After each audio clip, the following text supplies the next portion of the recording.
what we call it as context free languages. So okay, uh, certainly when we talk about language, then we must talk about grammar as well.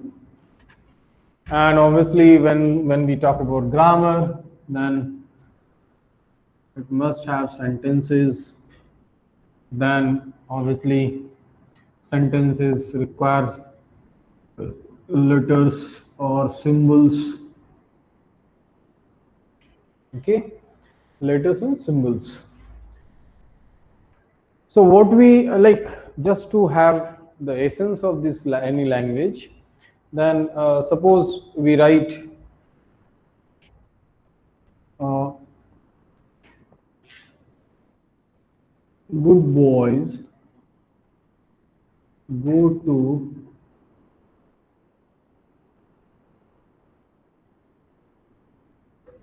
school regularly. Okay, if I write like this, then obviously this is a English language sentence. Now how this sentence actually came in existence, or how it is actually formulated and all, or how it is formed, so that we can look like this, that I can say, okay, fine, I have sentence, then I can have noun,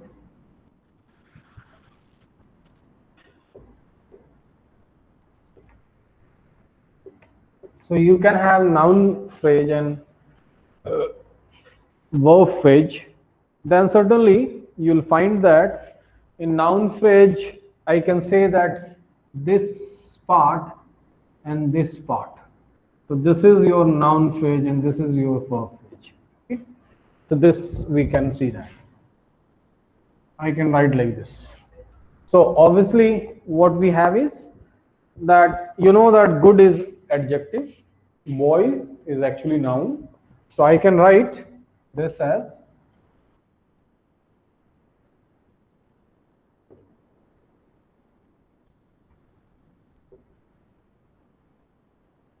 noun. Okay. Then similarly I can go for verb phrase. Then I can have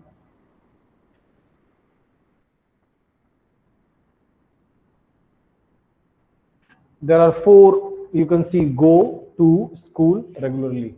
So you know that regularly is again an adjective, school is school is noun,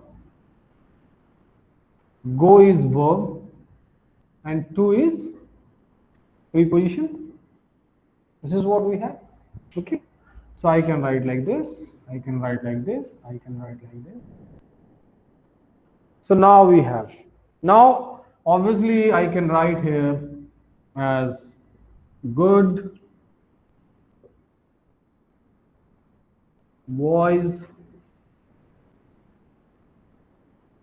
go to school regularly. The whole set, the same sentence could be seen in this form. Okay.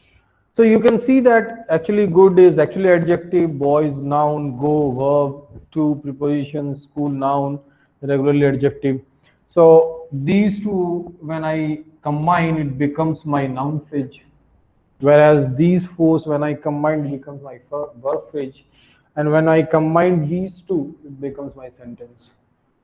So all the construct which English grammar is having, obviously using that you can construct, you can form a sentence out of it.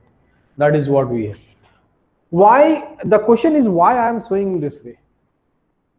The simple idea is just trying to figure out the what is grammar actually I have, and how this grammar actually works for me. Okay.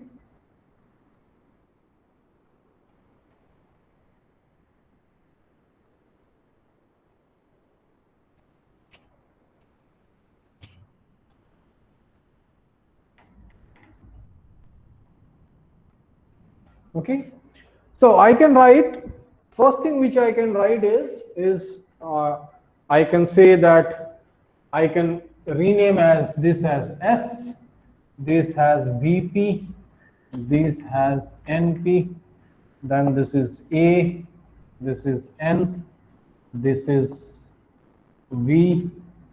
Since there are two nouns, so I'll write as N1, N2. There are two adjectives, so A1, A2, and this is P1. So I can write like this. Okay. So what I can do is that I can write that S is actually NP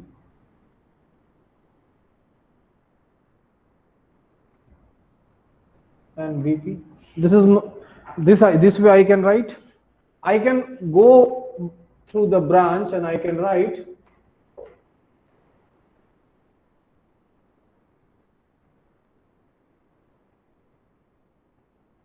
we are following this, so we'll follow like this. So this I can write is A1 and N1. Okay. Then I can write VP, and this can be VP1, N2, and A2. Okay. This I can write. Now, once we want to form this particular sentence, what I can do is I can derive from this particular. These are actually becomes my rules, and these are nothing but as rules of the grammar. Okay, and I can derive the sentence from out of this grammar. So what I can do is I'll start with S. I'll go for, this is my derive sign. This says derives. Okay, so this derives, so I can say NP VP. Okay, fine. Now I can further I can say that this NP becomes A1 N1. Let it be VP itself. Now what I can do is I can write A1 as good. I can write N1 as boys. You can write in one step also, you can use multiple steps for this also. Similarly, I'll go for this. Okay. So good boys. VP can be written in as V, P1, N2, and E2. So this becomes good boys go to school regularly. So you can see that out of this particular, you can see this part, that what I did is I have said that okay fine, from this particular derivation tree I can figure out these set of rules. Using this set of rules, what I did is I have started deriving the sentence. I have used the first rule, so I can say that I have used as first rule here, second rule is this, and third rule is this. So in very first line I have used y1. If I'll go for this, I have used by 2. I have used in this case that all these. So this 3 rules are just for only, you can see that what we have used is noun phrase, adjective and all. So to get these good boys and all, you have to again include further rules. What are those rules are? Is very simple. Those rules are that A1 is good, N1 is boys, then V is go, P1 is 2, N2 is school, and A2 is regularly. So another set of rules are this. So using this 3, then you have 4, 5, 6, 7, 8, and this is your 9. Okay? So this is what 9 rules you have. Now, certainly how this I have got from 2, these 2 I got from 4 and 5. So 4 and 5. Okay. Then this I got from 3. So this I got from by 3. Whereas all these I got from 6, 7, 8, 9. So by 6, 7, 8, 9. Okay. So this set of rules can generate this particular sentence. What I mean to say is that why I'm doing this particular thing, because it's a very simple sentence, English sentence. I'm just trying to figure out how it actually works. So what you got is you started with a sentence, say good boys go to school regularly. Then I have tried to find out that how actually this particular sentence is actually constructed. So first thing I have noticed that okay, there are two parts of the sentence, which one I can say that noun phrase, another part of the sentence I can say verb phrase. Normally the sentence we have two phrases and all. Okay. And then further we actually find out that okay, noun phrase is having two parts. One is adjective, another is noun, whereas verb phrase is having four parts: verb, preposition, noun, and adjective. Okay, and then we got it.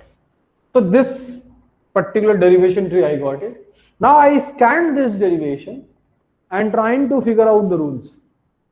So I have used the root s, then I have derived this first three as sentence can derive noun phrase and verb phrase, then noun phrase can derive adjective and noun, and this and this.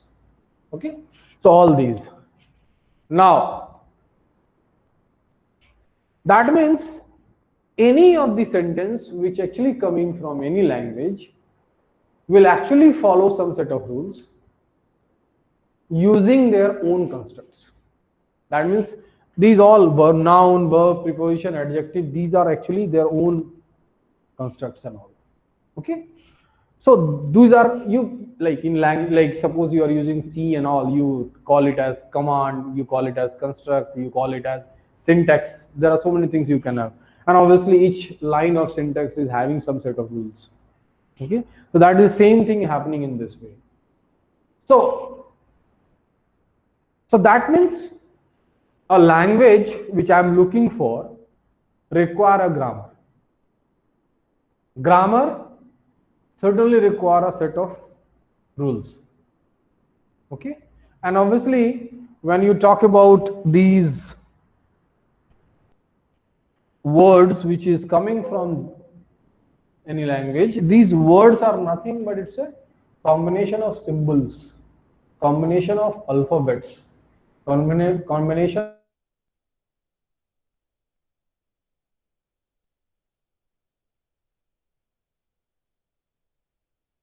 computer. So this could be anything. Okay. Now, when you talk about the alphabet or letters or string, okay, then it becomes your terminals. Then becomes your terminals. When I talk about these, like all the leaf are terminals. All the leaf, this is referred as terminals. Whereas from root to the non-leaf node, all are referred as non-terminals.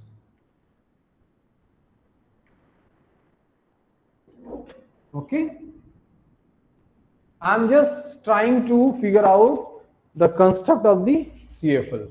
So these leaf node content will be referred as terminals, whereas non-leaf nodes starting from root, all the nodes will be referred as non-terminals.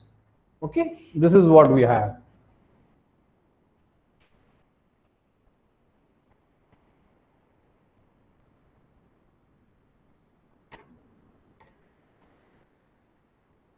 Now let us, I think this is what the language is having.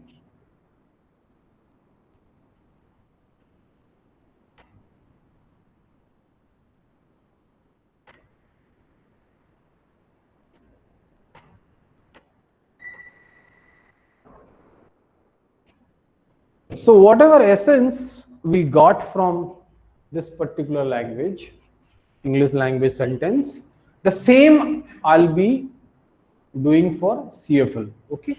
So when I talk about CFL, that means I'm talking about some context-free languages. Okay. It could be anything. I can say L is my language. Then obviously this language, I think it can take any thing. Like I can say that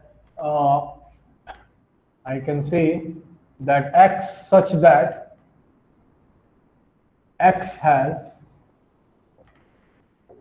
equal number of A's and B's. If I say that means X is a string having equal number of A's and B's. If I write, I hope you remember, like we have done such thing in finite automata. Okay, so that what we are trying to do in this case is that obviously I know that whatever sigma I am talking about is A and B in this case. Okay, what if X is actually nothing but X belongs to sigma star. It's a combination of A's and B's. And what type of X I'm looking for?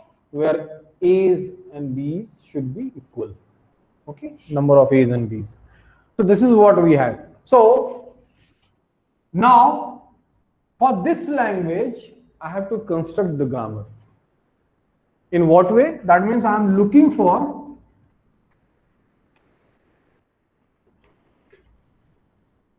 grammar Z such that LG must be equals to L. This is what I am looking for. Okay. So how do that? Obviously, as I told you that each grammar is having their own construct, and then obviously grammar must contain some set of rules. Okay. So when you look for, that means you are looking for set of rules over G. Okay. This we call it in CFL production set. Okay. Production set. So we have G, which actually consists of production set. So then CFL grammar says G can be defined as V sigma P S. Okay. What is this? Let me tell you.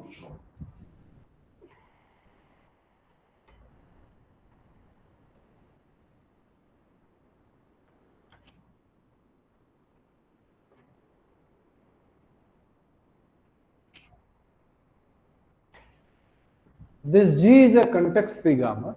Okay, G is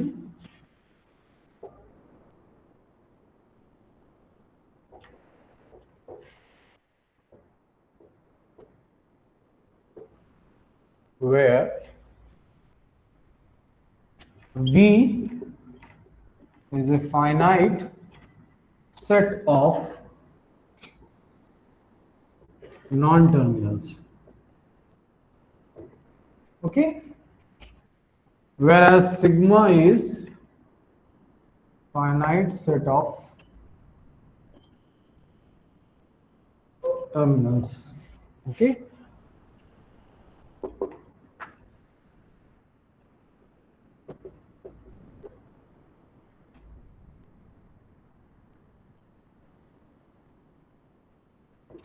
This is production rules. S is your starting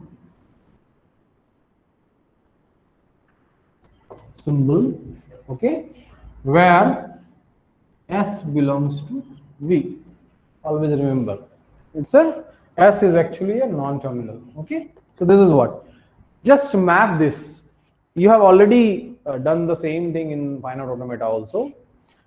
This V is nothing but what you actually looking for, states. Okay, this sigma is nothing but it's a finite set of symbols or alphabets. So this is in case of context free language, in case of context free grammar, we call it as terminals. Okay, finite set of non-terminals, finite set of terminals, V sigma, P is finite set of production rules. That means whatever like S actually defines uh, NP and VP. That is one rule for me. Okay, that is what production rules talks about. And this is a starting symbol. So this is what the definition of context-free grammar. Always remember one thing, that this production set will be of form A alpha. Okay, and where A belongs to V. A belongs to V, whereas alpha belongs to V union sigma star. I'll tell you what is this. Okay, that means alpha could be the combination of non-terminals and terminals. Okay, whereas this left part always be terminal, and it should be a single terminal only. Okay, so the production set rules will always be having this format, where the left part is a single non-terminal, whereas right part could be combination of V union sigma terminal star. Okay, so it could be anything. It could be only non-terminal, it could be only terminals, it could be a combination of terminal and non-terminals. Okay, so that's why we have used star in this case. Okay, so that is what we have. So this is what the context free grammar talks about. Okay, let us take one example, then it will give you the better idea. I think this is done. Any sort of query you can actually raise.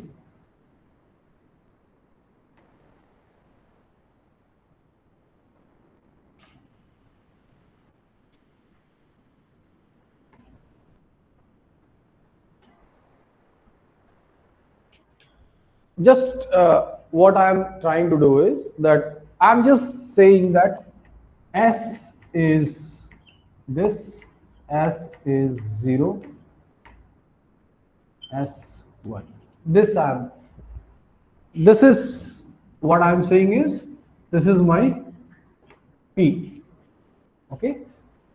So I'm just trying to figure out. So what we have is, so I can write like this, that my G, the grammar, I can write that V is actually, I can write, so let me write like this first.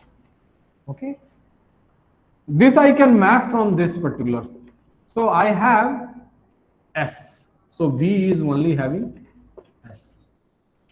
Whereas sigma is having 0 and 1. Okay. P is S sigma and S0 S1, and this is S1. Okay, just let me just give you one sort of suggestion, that whenever you define any V, you have V and sigma. In some books sigma is also referred as T, V, T and also. Okay, so sigma t, like we are following this one only. We always try to use capital letter,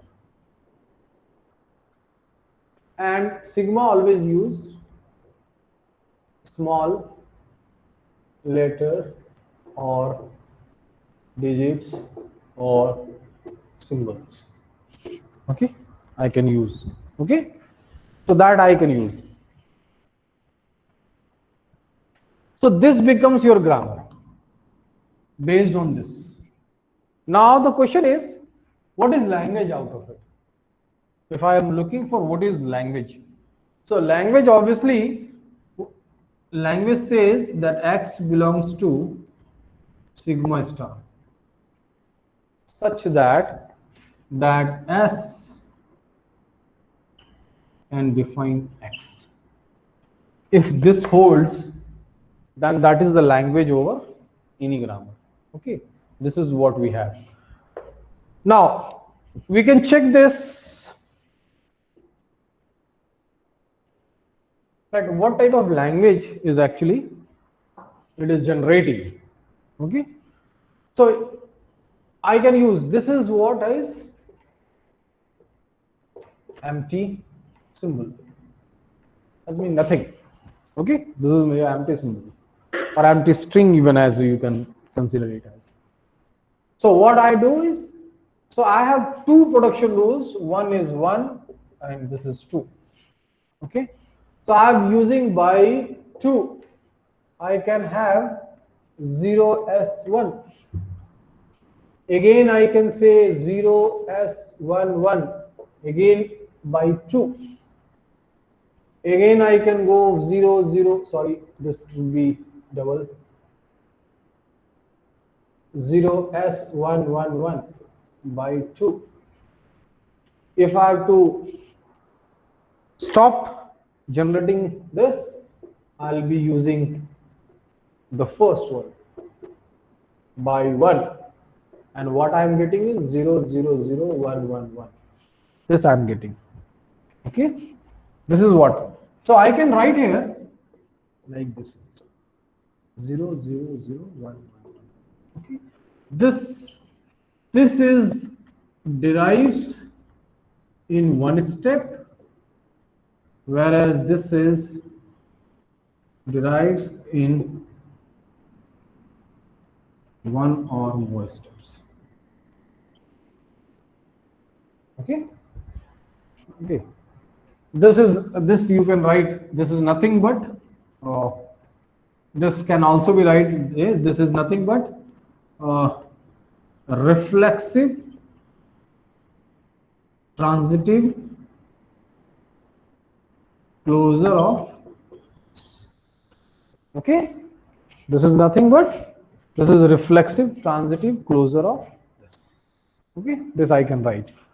So what he has generated is this 0 and this I have generated. That means this language can generate something else. Wherever you stop, it will generate. I can generate this also. I can generate this also. I can generate this also. That many times you have to use rule number 2, and whenever you want to stop the iterations, you can use the rule number 1 and you can get this. Okay, this. So this is nothing but, it actually generates, this is nothing but L is X belongs to this is actually the X is of form where n is greater than or equals to 0. Okay, this is what we have. So this is my language out of it. So what we have done is that we have defined a grammar for a language. What language is? The language is this, that the language generates the form of string in form of 0 to power n, 1 to power n. Okay, and for that I have defined each of the components of the grammar. V is actually S, sigma is 0, 1, P is this, S is against it, this and this. And using this particular production set, I can generate any of these particular string. Okay, so my language is complete now. So what I did is I have actually derived a grammar.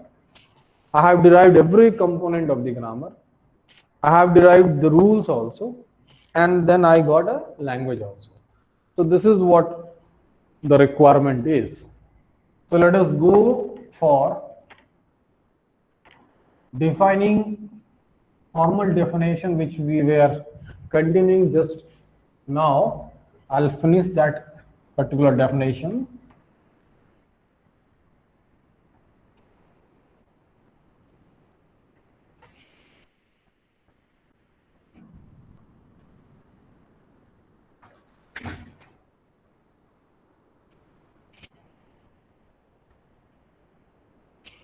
So what you have is formal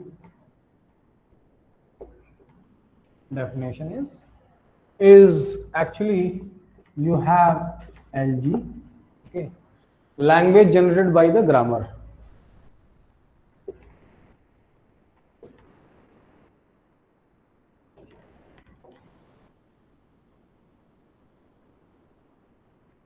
Okay, and then G is V sigma P S. I already told you that V is finite set of non-terminals. Sigma is finite set of terminals. P is finite set of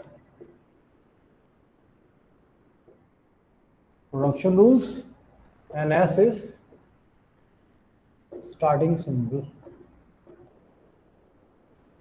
where S belongs to V, whereas this should be A alpha, where AV alpha is V union sigma star.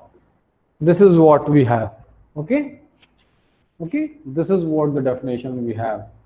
Now what we look for is that I can write alpha 1, alpha 2.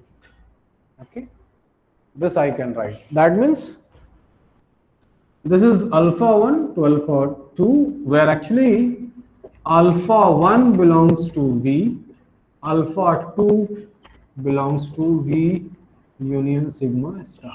This is what we have. Okay, so this actually says derives in one step. Fine, this is so. Now further,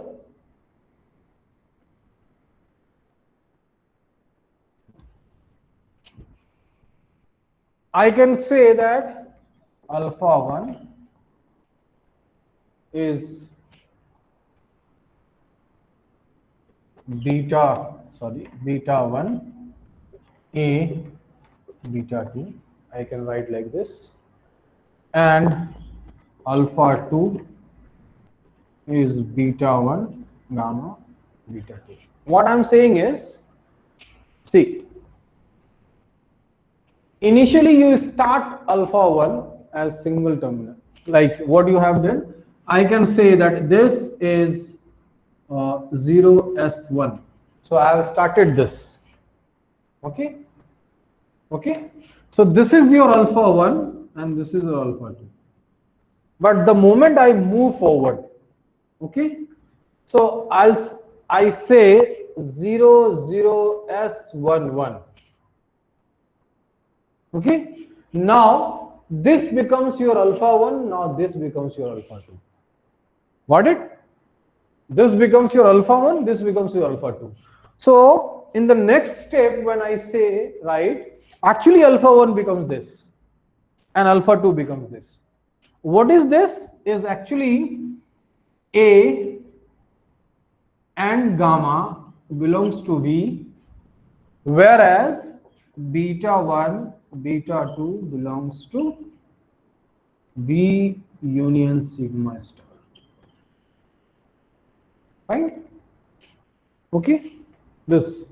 Why I am writing this A and B, A and gamma belongs to B? Because when you go for derivation, it is always necessary that there should be one single non-terminal to proceed further. If all becomes terminals, then you cannot proceed further. That means the generation becomes over there. Okay. So if you want to generate more, there must be some sort of non-terminals in that. Okay. That is what we have. So this is the condition is certainly how this alpha 1 becomes alpha 2, that requires that there must be something like this, because this A can be replaced by gamma and this can be this. That means this derivation holds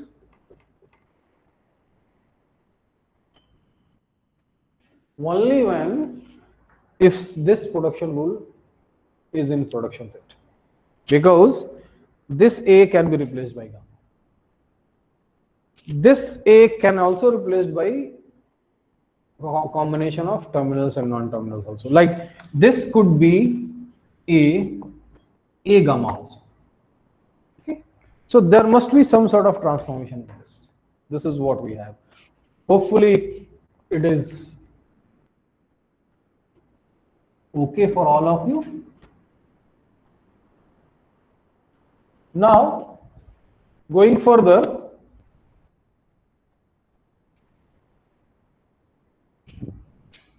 you can start with alpha 0, you can go for alpha 1, then you go for alpha 2, then go alpha n minus 1, and then you go for alpha. So the whole set of generation is actually going by this way. So this is nothing but alpha 0, alpha n. Okay, and this alpha 0 is actually your starting symbol. Okay, and this alpha n is actually your string or sentence you are looking for. So this is what. So this is nothing but as a reflexive transitive closure of. Okay.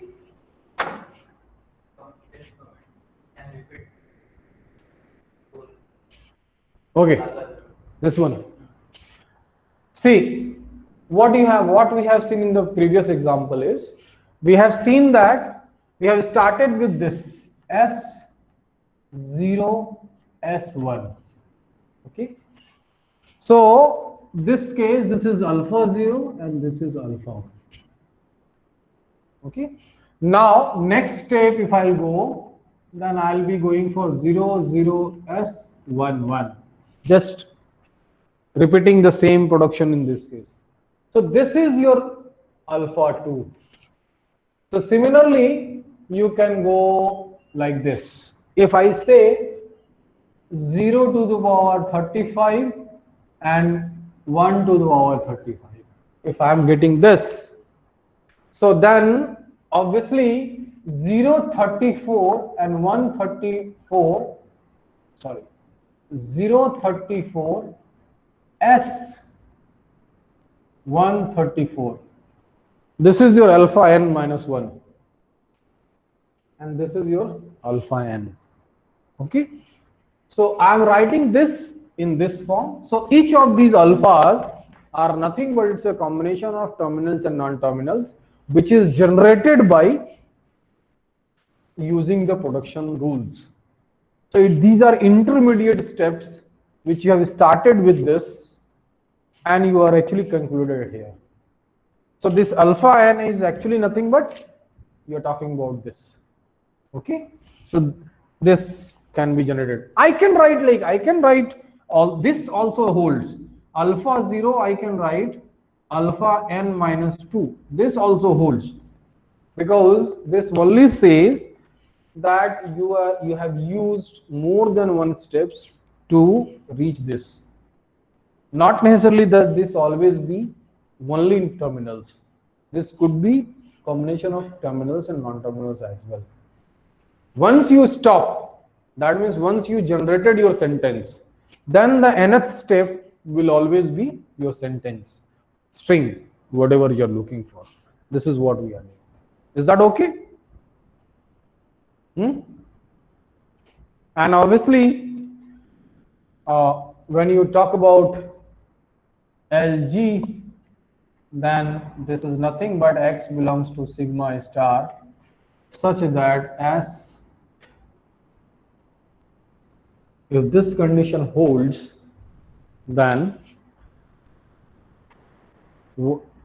this is the grammar which is generated by this G.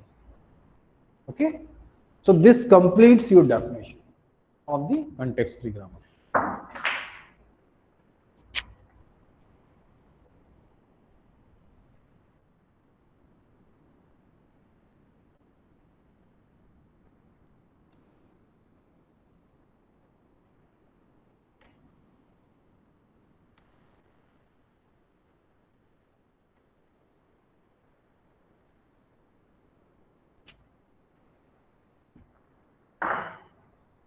Okay, now obviously when I say that you can have a set where you can have several these points, these are nothing but these are CFLs. Okay, so there may be any number of context-free languages, and this particular set is known as class of CFL, class of context-free languages. Okay, this is what we call it. So let us go for one example where, so what actually is the challenge in this? See, so you may be given language. Okay, so L is given,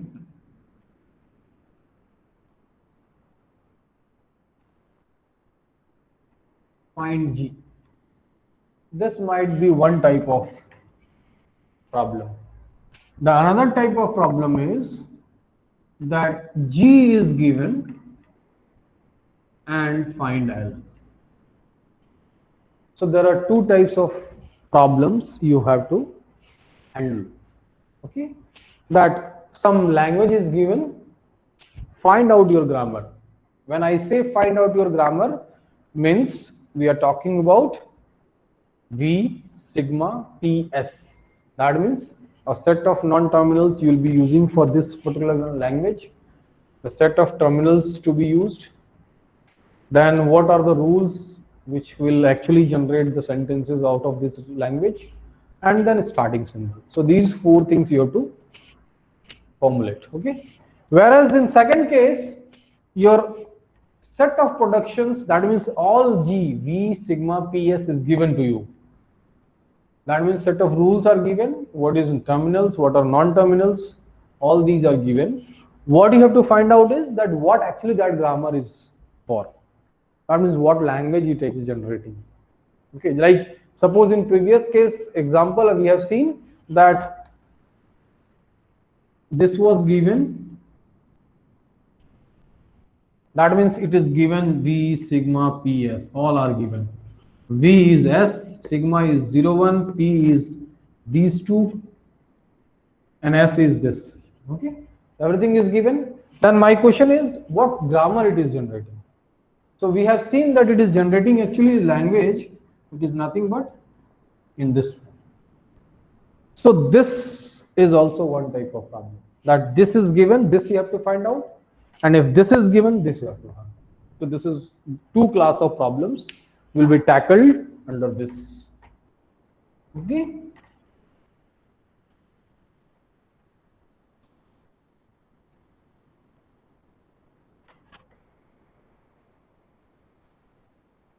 Now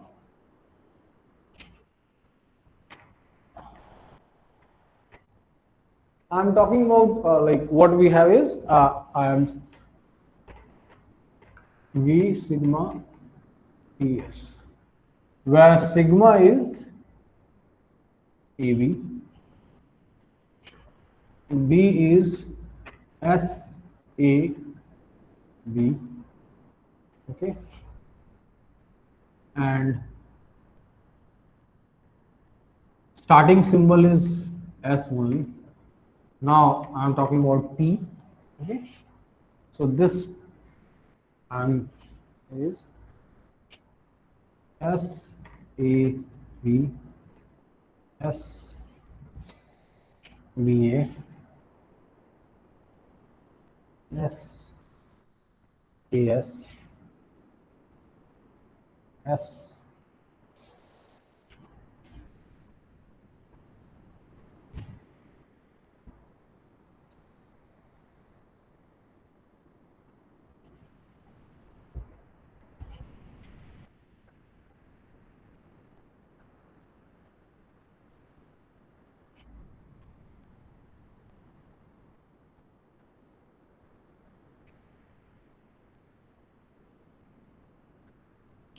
These are the set of production rules. So I can always write 1, 2, 3, 4, 5, 6, 7, 8. So this is nothing but it completes your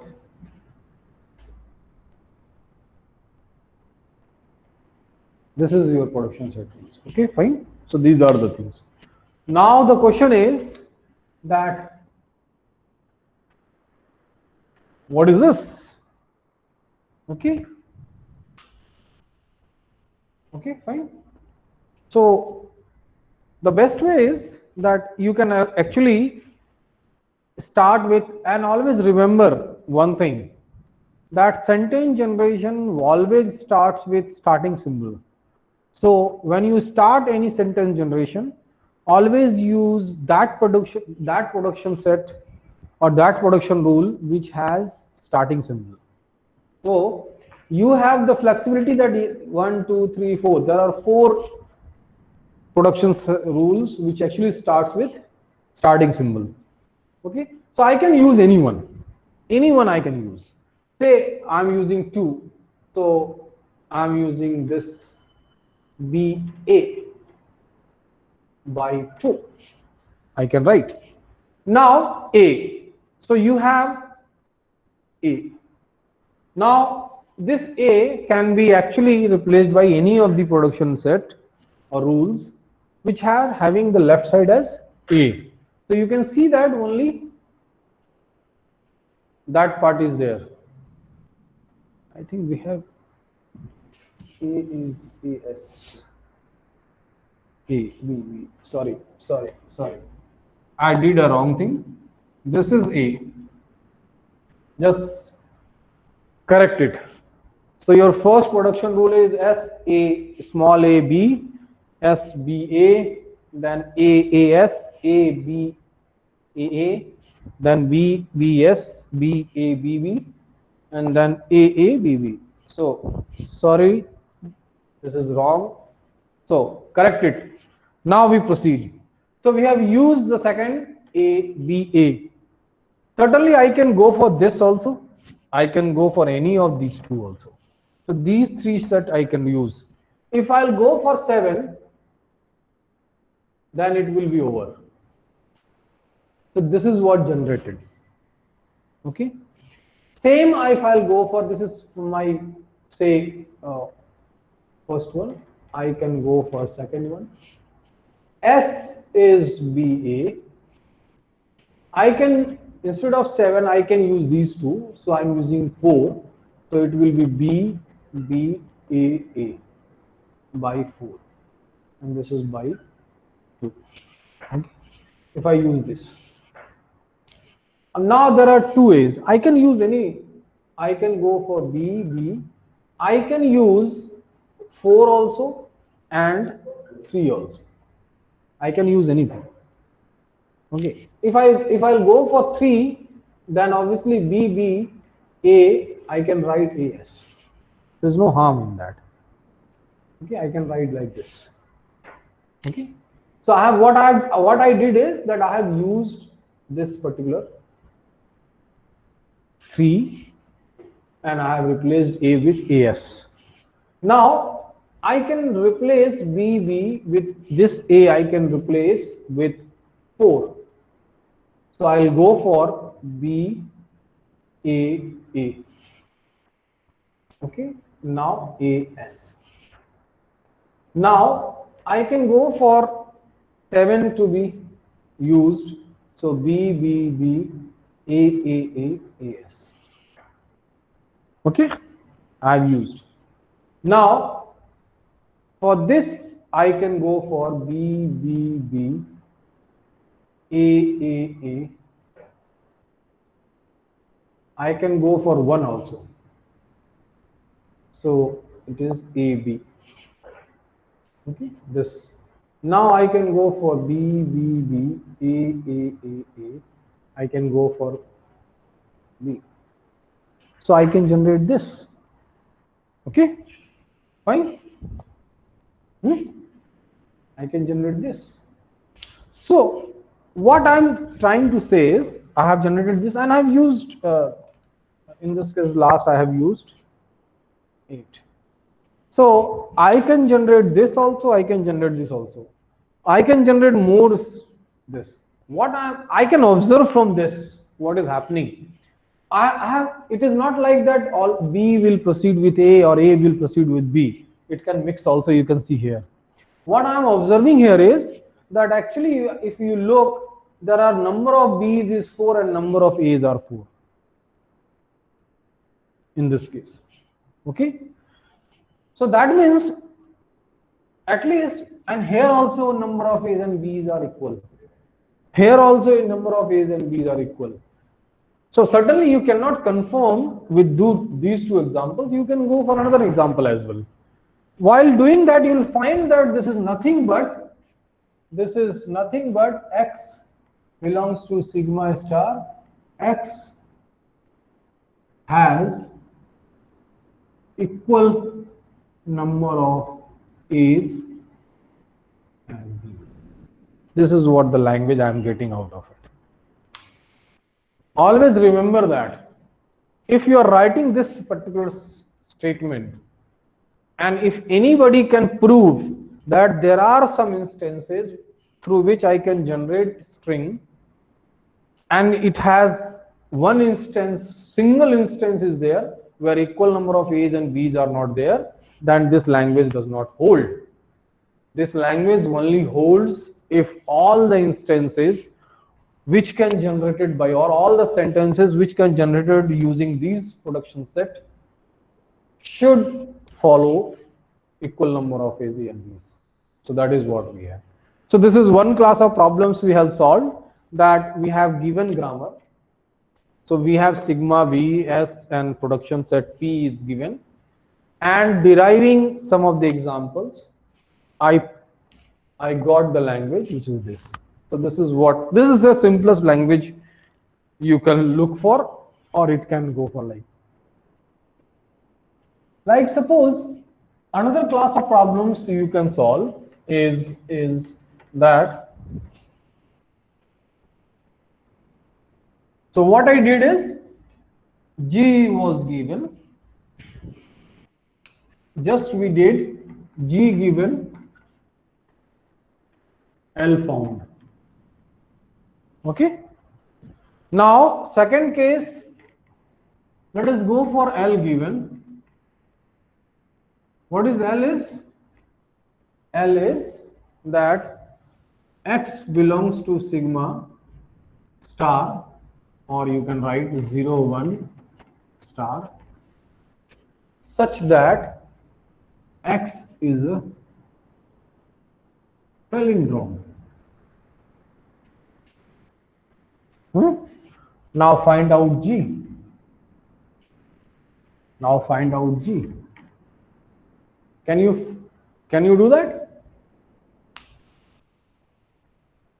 What palindrome says is actually, that means whatever, like there will be a center point and from center point you may generate left and right, and that means there must be some center point, and if this side and this side should be same, that means if this side is y, this side is y, okay, say this holds, then it becomes your palindrome. Obviously this y could be anything. I can say like 0 0 1 0 1 1, suppose this is there, the same should generated by 1 1 0, y reverse, sorry, so 1 1 0 1 0 0, so this should be there, okay. So y, see, y reverse, this should be generated, okay, fine, this is what is required. So how do you do that?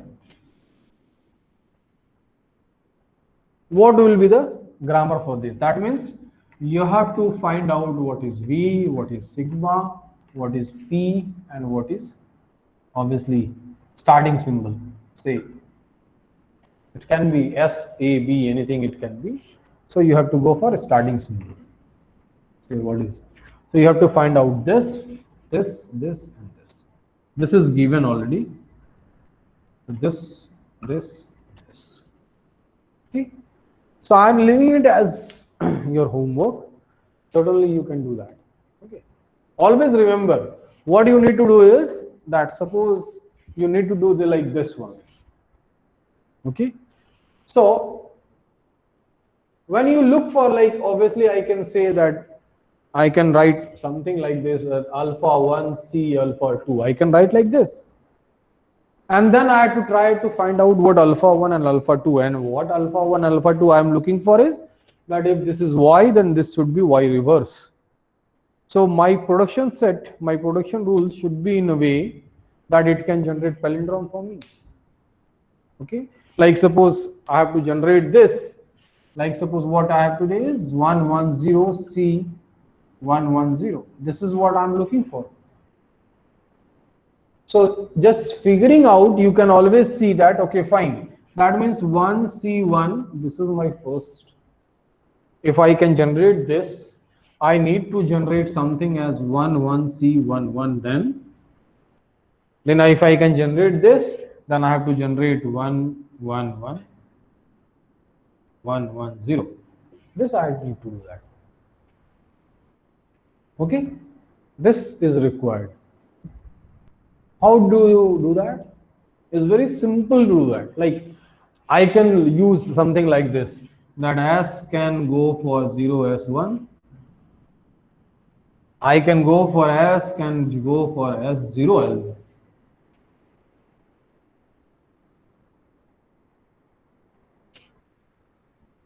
Can we do this? No. That means you have to think over.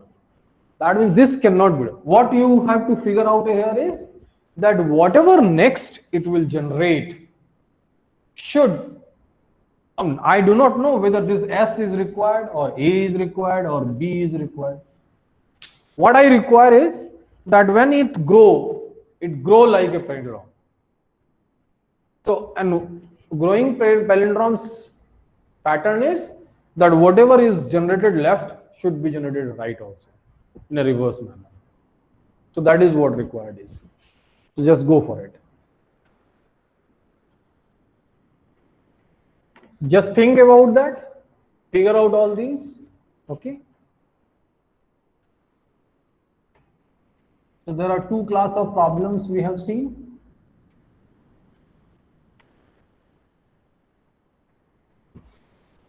Is that fine up to this?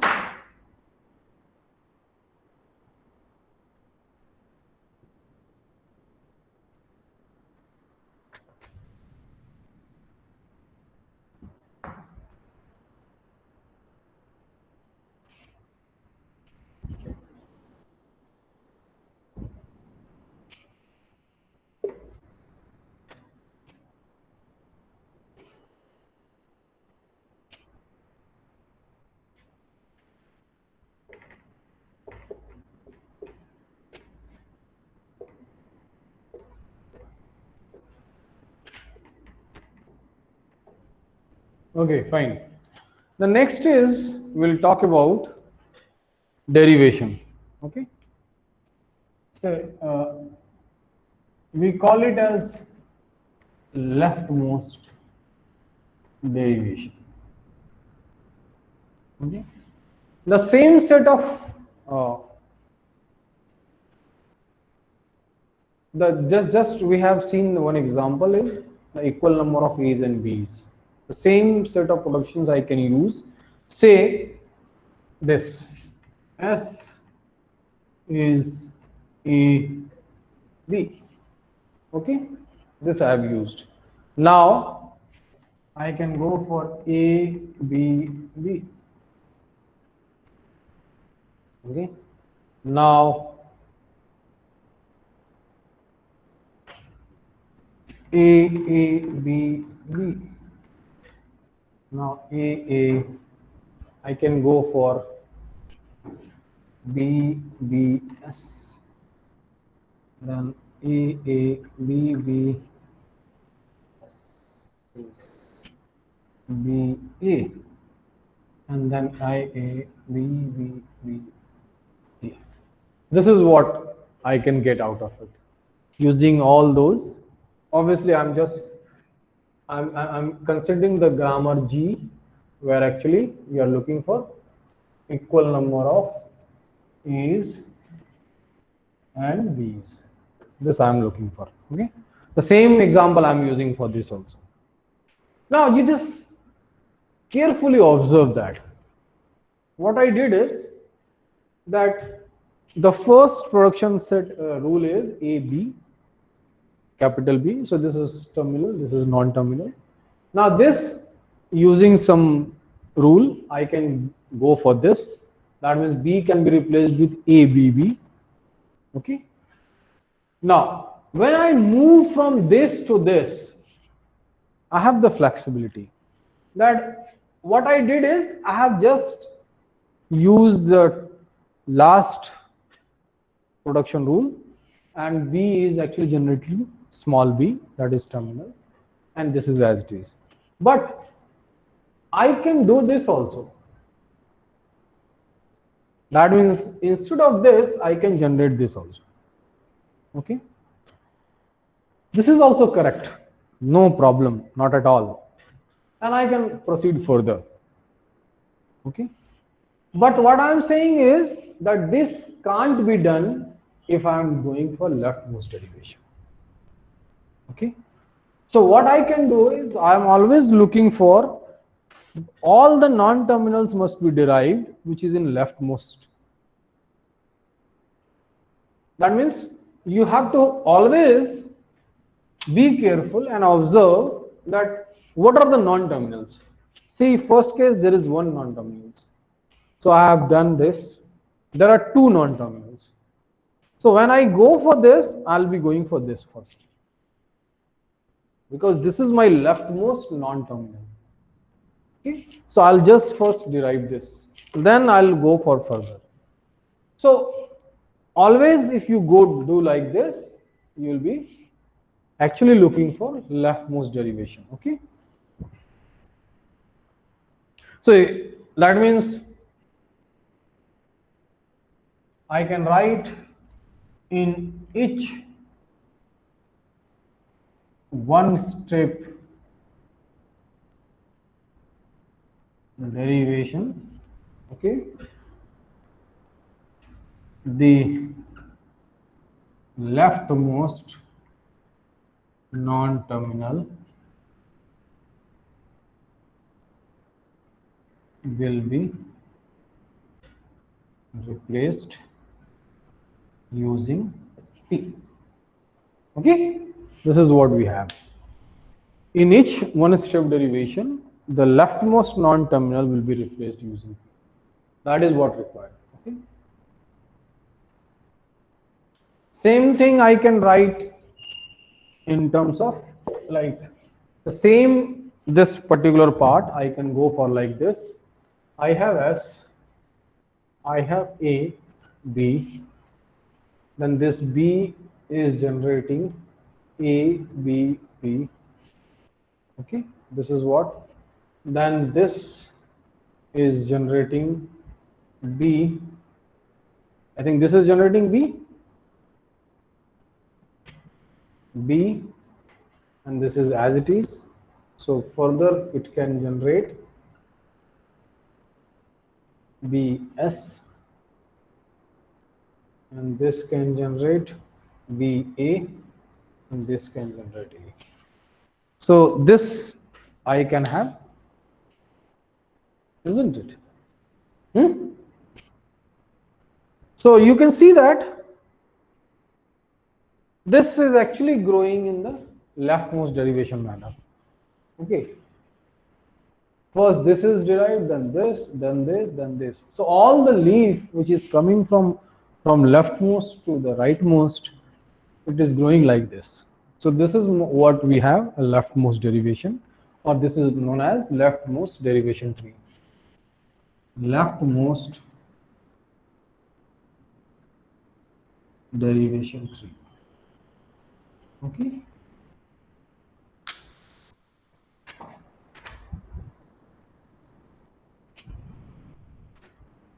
I think I'm just done with this.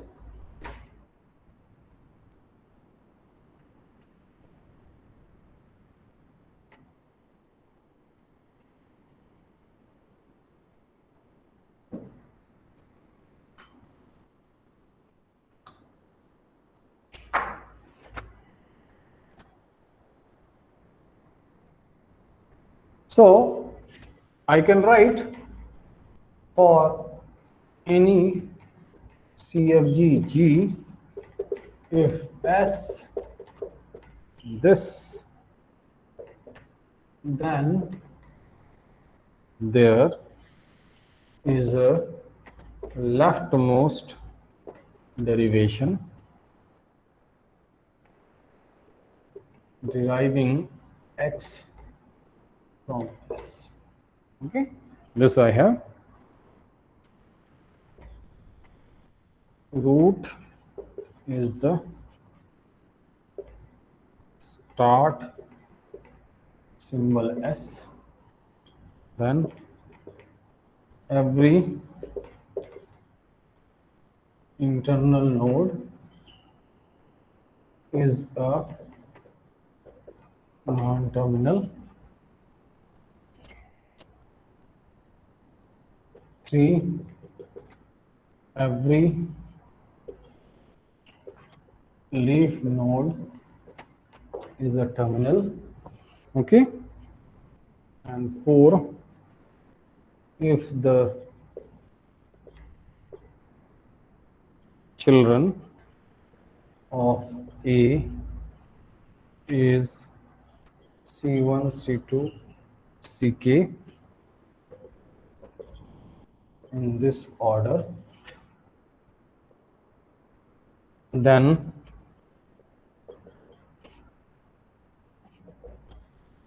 Ck is a production. Okay, so this is what we have.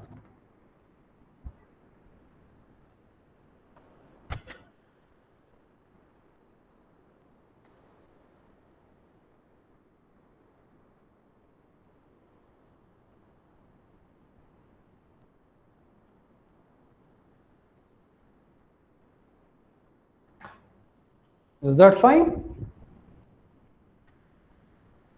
So this is what leftmost derivation we have. Similarly, I can, like, it is not, leftmost derivation is significant because it is actually has a advantage when you are looking for coding it and going for a hardware sort of things.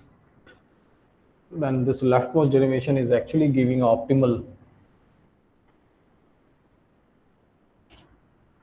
Now there is what we call it as, the next is ambiguity.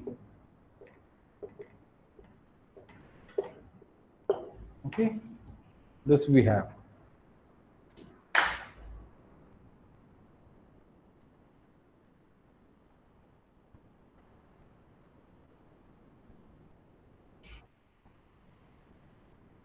Any sentence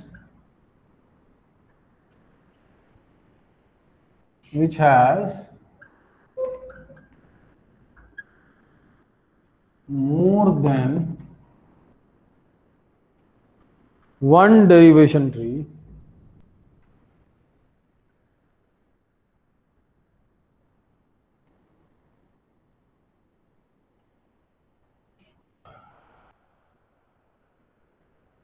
called ambiguous grammar. Okay, is called ambiguous grammar. I'm writing, then I'll give you the example also.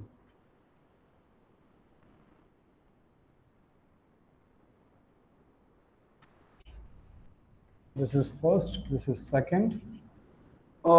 Language is called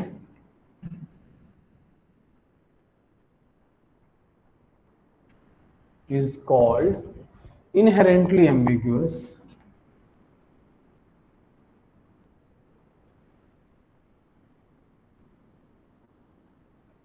Inherently ambiguous if every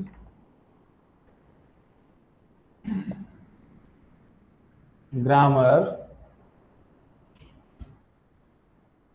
for it is ambiguous. Okay, if every grammar for it is ambiguous. Okay, so like if I'll go for ambiguity sort of things, then what I can do is I can go for this.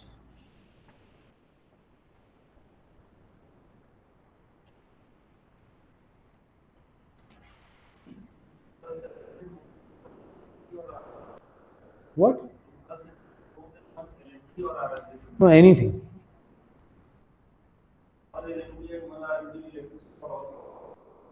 One? No, I'm not talking. Till now, I have not talked about a rightmost derivation. So I'll be talking about only leftmost derivation. So when I say derivation trees, I'm talking about leftmost derivation. Okay. So that is what we mean. So we say that A plus B plus C. Suppose this is my sentence. Okay, this is my sentence, and say your grammar is this.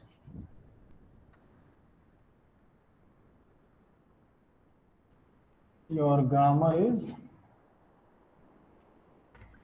E I A B 0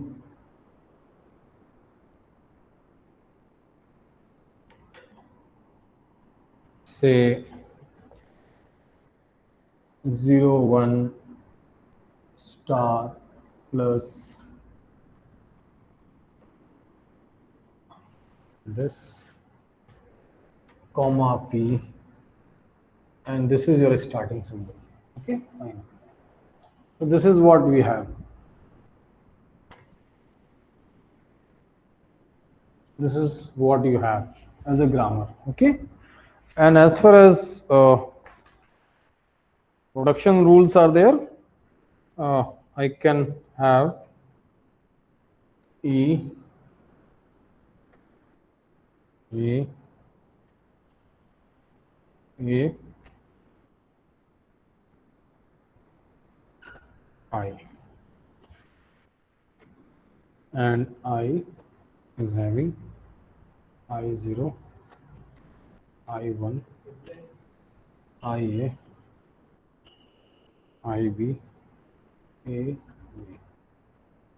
Whatever I'm actually writing this particular production set in this form. Reason is this slices actually representing the production rules. That means there is a production rule of this, there is a production rule of this and this also, this and this also, this and this also. Similarly for this also. Okay.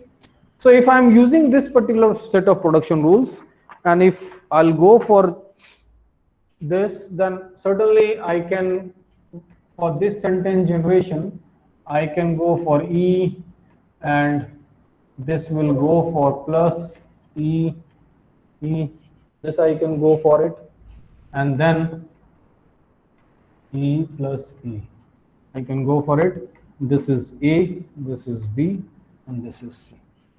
Okay, this we can have. Similarly, I can go for this E plus E, then I can go for this plus E, and this I'll go for C, and this is for A, and this is for B. If I'll go for this, so you can see that there are two derivations for the same sentence. So in that case, this grammar is referred as ambiguous grammar. Okay, this grammar is referred as, so hence grammar is ambiguous since it generates two derivation tree for same sentence. This is what we need. Okay, fine. So this is what ambiguity talks about. Okay. Now, let me tell you one thing is that for a particular language, you can generate more than one grammar. Okay. So it is not necessary that there will be a unique grammar for any language. Obviously, the same way that we have seen in finite automata also, regular languages. But for any grammar, language is unique. For any grammar, language is unique. Whereas for any language, I can generate more than one grammar. Okay. So what it says is that if suppose a language is there and you have n number of grammars for it, if each of the grammars are ambiguous in nature, then I can say that the language is inherently ambiguous. Only. That means for actually declaring a language is ambiguous, you have to prove that all the grammars which are language for which the language could be generated, each of the grammars are actually ambiguous in nature. Simply checking that a grammar is ambiguous or not is simple, that take a sentence of one grammar example and see that whether I can have two derivation tree out of it. So it becomes ambiguous format. That's the case. Okay.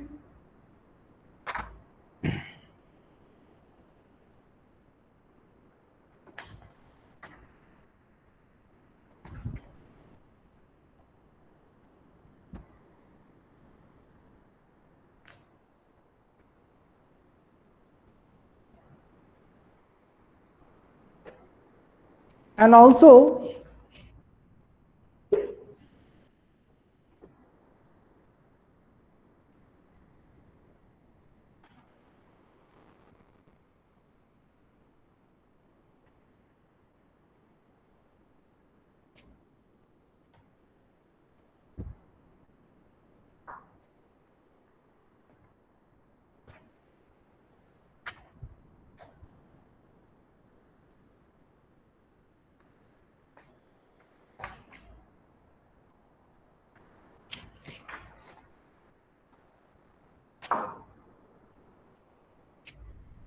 there is theorem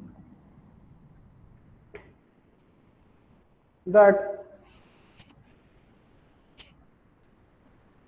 are all regular languages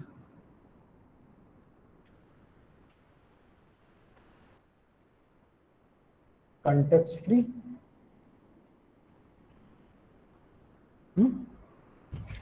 This is what we have. So that means what I'm adding that obviously the answer is yes. So your theorem you can write in this way that all regular languages are context free. This is what we have. Okay. So this holds. Now suddenly we have to establish this also. Like also how? Like first we can write say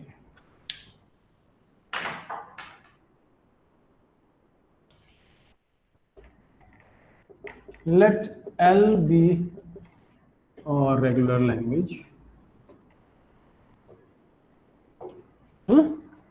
Then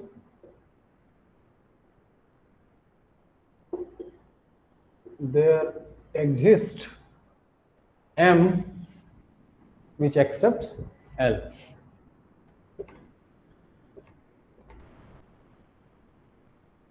This is what we have. So we have to define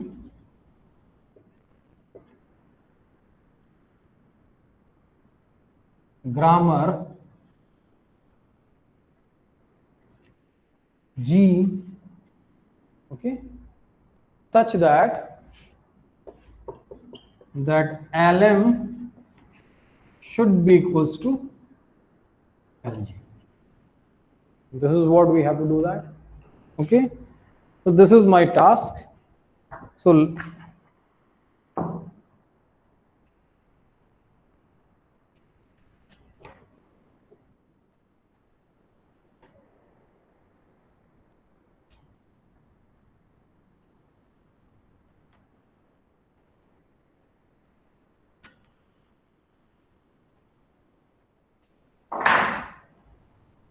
So we have so let MB, that is, if you remember, Q, sigma, delta, Q0 and F. This is my machine, okay, accepting this is my D, you can say this is your DFA, accepting L, okay, this is what we have. So I'm saying that Q is having Q0, Q1, Qn. So n number of states I'm assuming. Okay, fine. Now I'm defining G such that okay, V sigma S.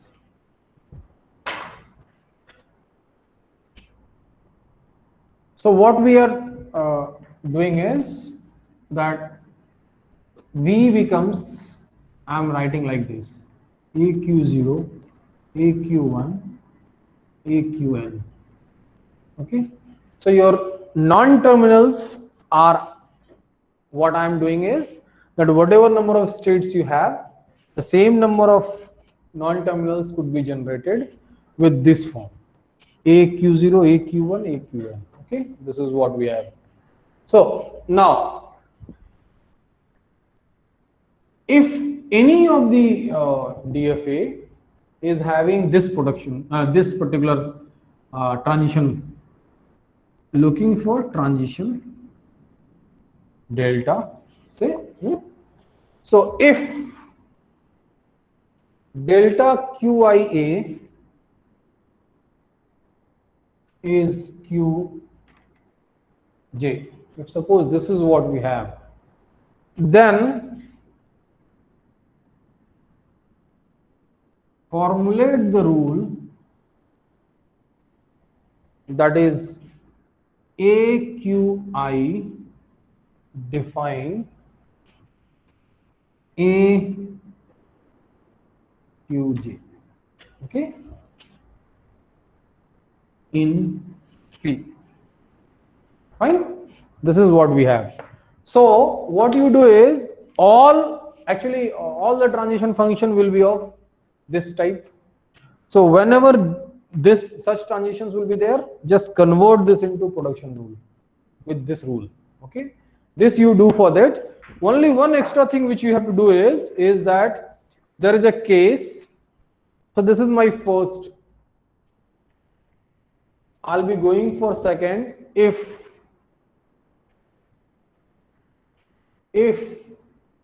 Qj belongs to F.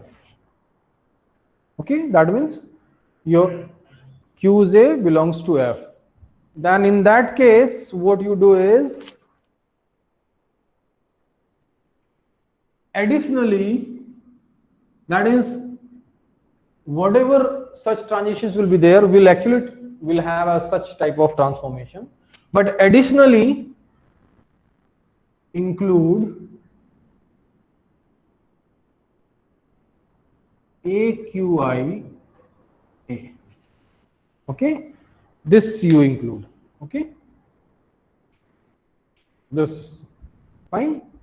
And as far as starting symbol is concerned, since Q0 is your starting state, so this will be nothing but A Q0. Fine. So what we have is obviously sigma and sigma will be same. V we have defined. P we have defined with these two rules. For a starting symbol is nothing but AQ0. So we have defined the entire grammar set equivalent to this machine. Okay.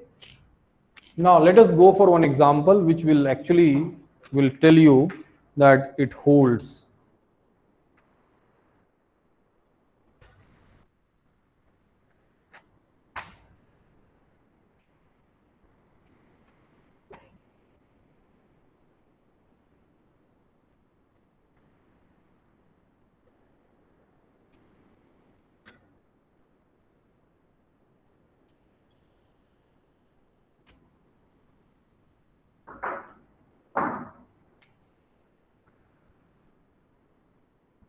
This is my machine, say Q, and this is P, PQ. So we have 0 is this, then this is 0, this is 1, and this is 1. This is we have. This is my initial state and final state both. So now this is my M. I'm looking for G. Okay. So obviously in this case what will happen is that V sigma P as I'm looking for. So in this case, I think this will be like this. So this V is nothing but AP and AQ will be there. Okay. Sigma is same as 0, 1. P I'm just looking for, and then S is nothing but AP. This is what we have. Okay. Now each of these, like what transitions you have is, see, delta P1 will be in T itself. This is what we have. Now delta P0 will go for Q. Delta Q1 will be in Q. Delta Q0 will be in P. These are the transition functions which actually this is holding. There are two states, so possible 4 transitions will be there. Now use the transformation and try to find out what is P. So this is my Qi and this is my Qj. So I can write here AQI, that means AP will generate 1,